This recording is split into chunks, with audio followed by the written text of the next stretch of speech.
In Navajo tradition, there are certain things that you don't talk about at night. And near the top of that list are skinwalkers. In the American Southwest, especially in parts of the Navajo Nation, skinwalkers are one of the most taboo subjects, yet they are treated as something very real. According to Navajo tradition, a skinwalker is believed to be a person who has chosen a path completely opposed to healing and community. A witch. Someone said to use spiritual knowledge for human harm instead of protection. Over the years, the legend has spread far beyond Navajo culture. Now the word skinwalker gets attached to almost everything unexplained. Strange animals, voices in the dark, creatures seen on desert roads at night. These all get attributed to skinwalkers as it creates cliques in the modern era. But once you separate internet fiction from actual folklore, you're left with something much more unsettling. Because the people closest to these stories often refuse to joke about them. This story isn't about proving skinwalkers exist. There's no hard evidence that they do. But there are decades of stories and cultural beliefs that go back generations. And whether you believe in them or not, the fear surrounding skinwalkers is very real. So, what is a skinwalker? A skinwalker is a Navajo phrase often translated as, "with it he goes on all fours." In Navajo belief, skinwalkers are not monsters in the traditional horror movie sense. They are believed to be human beings, usually witches.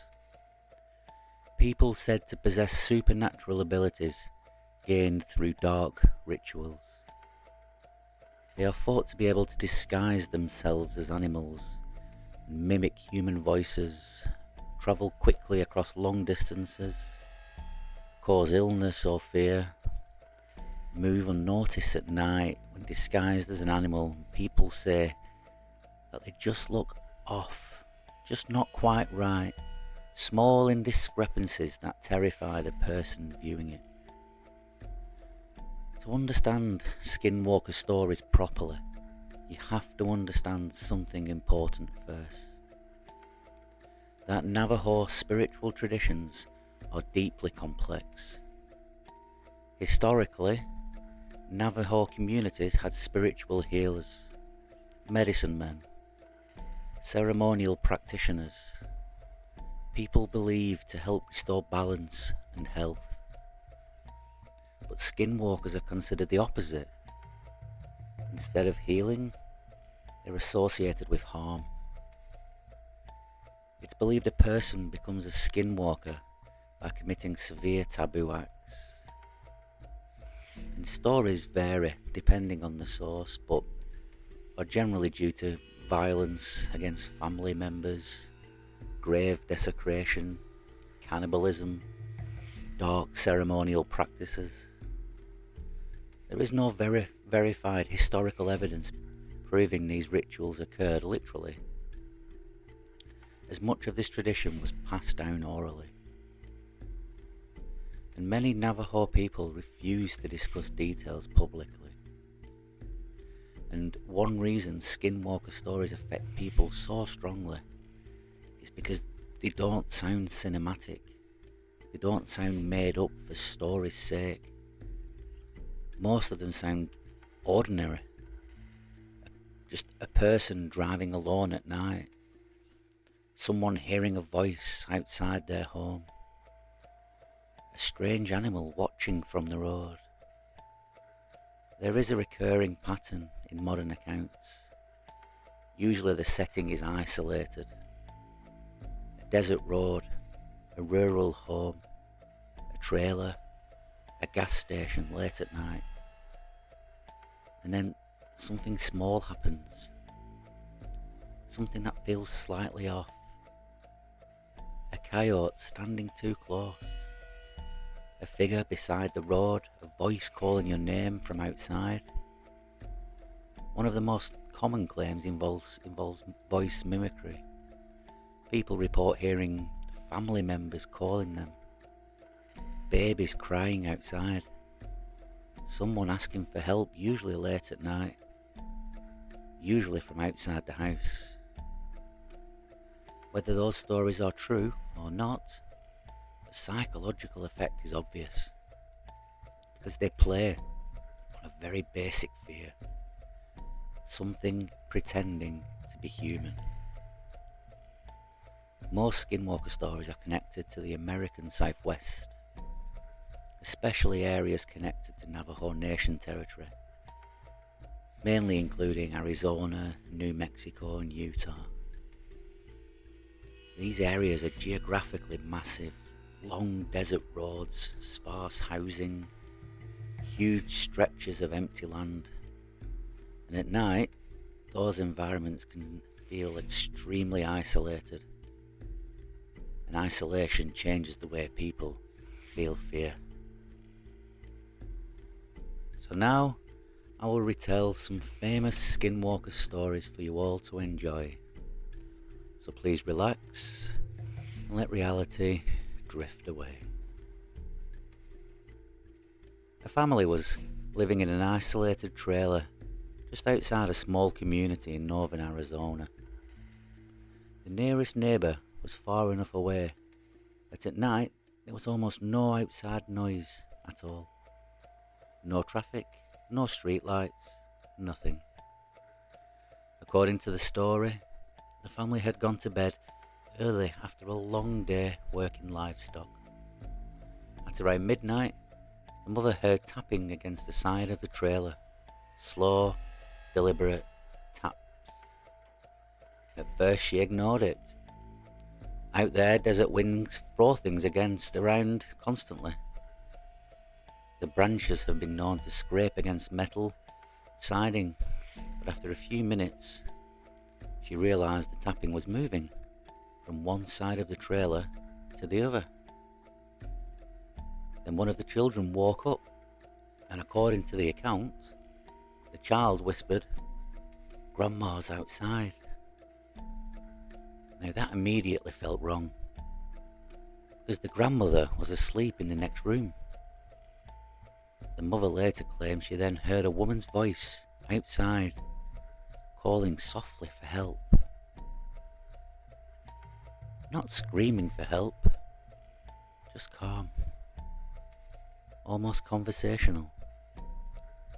The father got up and moved towards the window, but before he looked outside, the grandmother reportedly stopped him and said something very direct. "Don't answer it."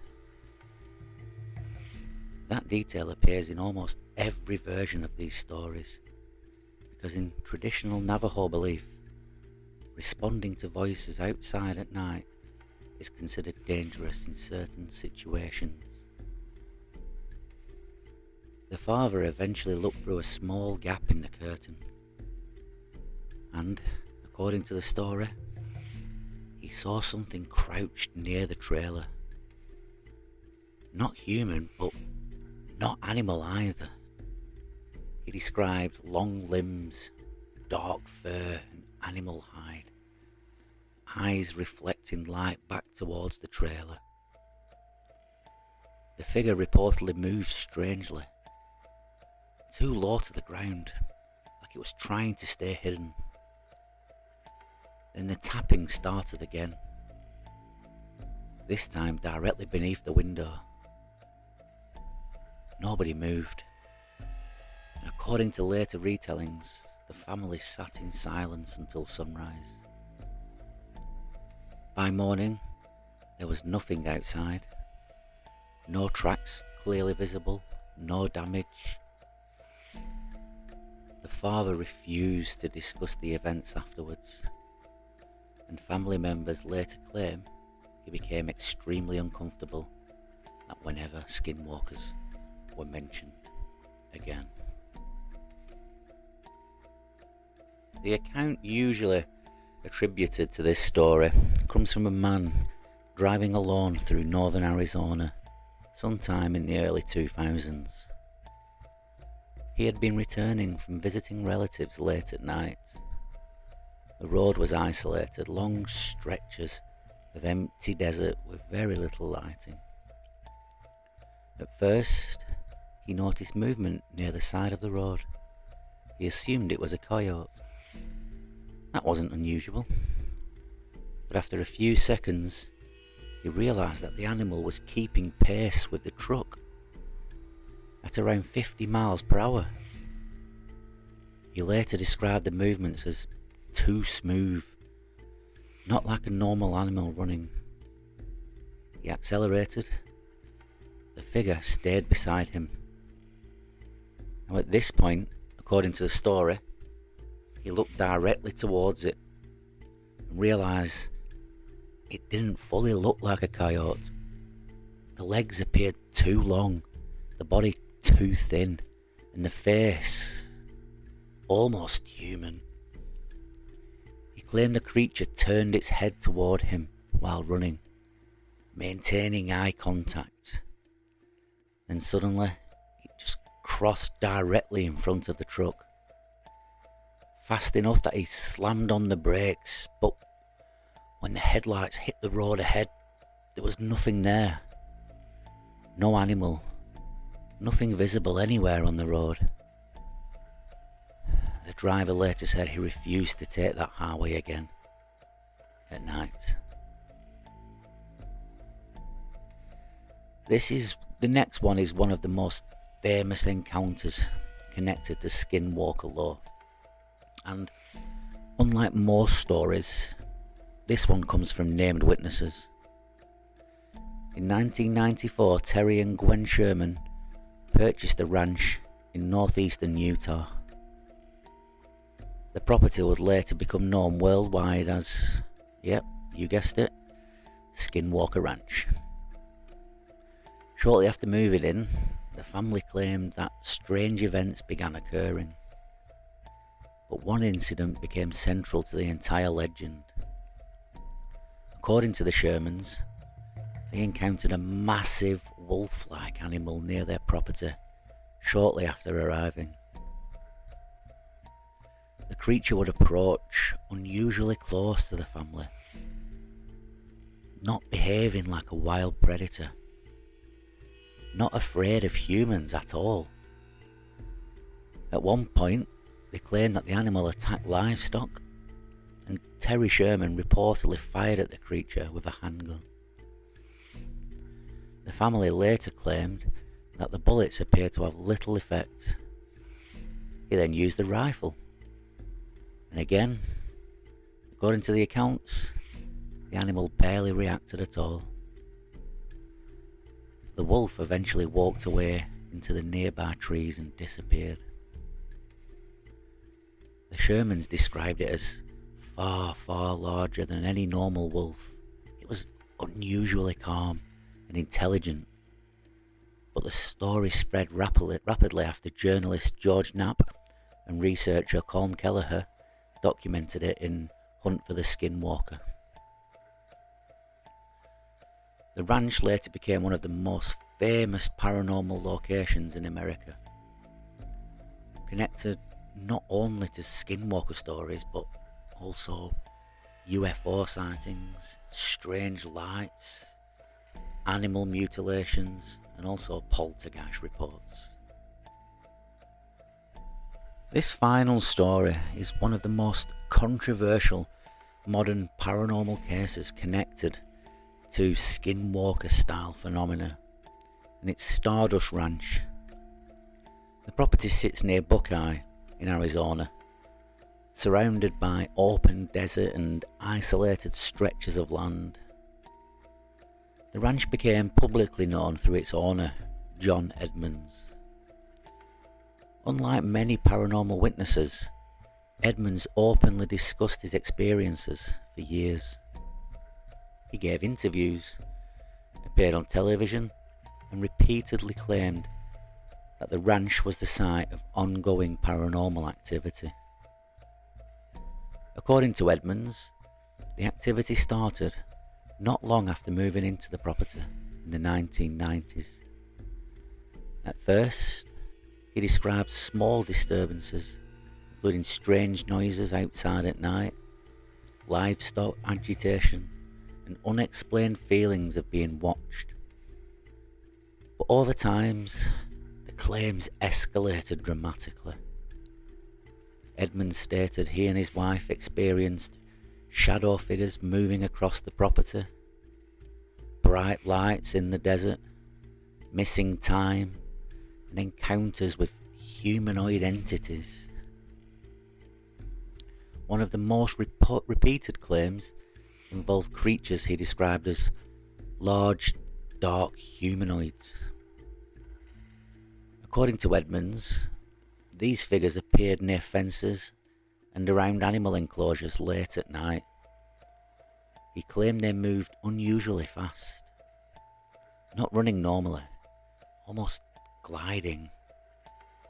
In interviews, Edmonds described the fear not as panic, but as a strong feeling that you just shouldn't be there.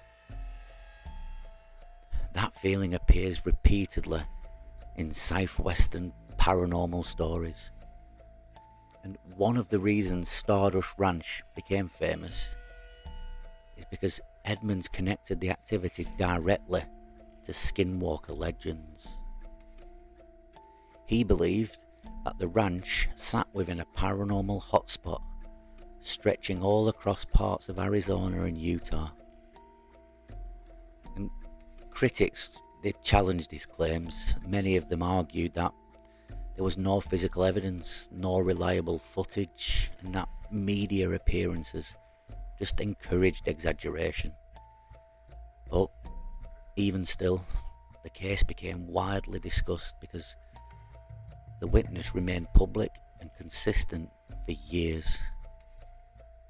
And unlike anonymous internet stories, this was a named individual making direct claims on record. So thank you for listening tonight, guys. It's really appreciated. I'm just starting out with these videos now and just really enjoying the whole process of researching and script writing and editing and all that. So if you wouldn't mind liking the video and subscribing, I would be eternally grateful. Thank you and good night.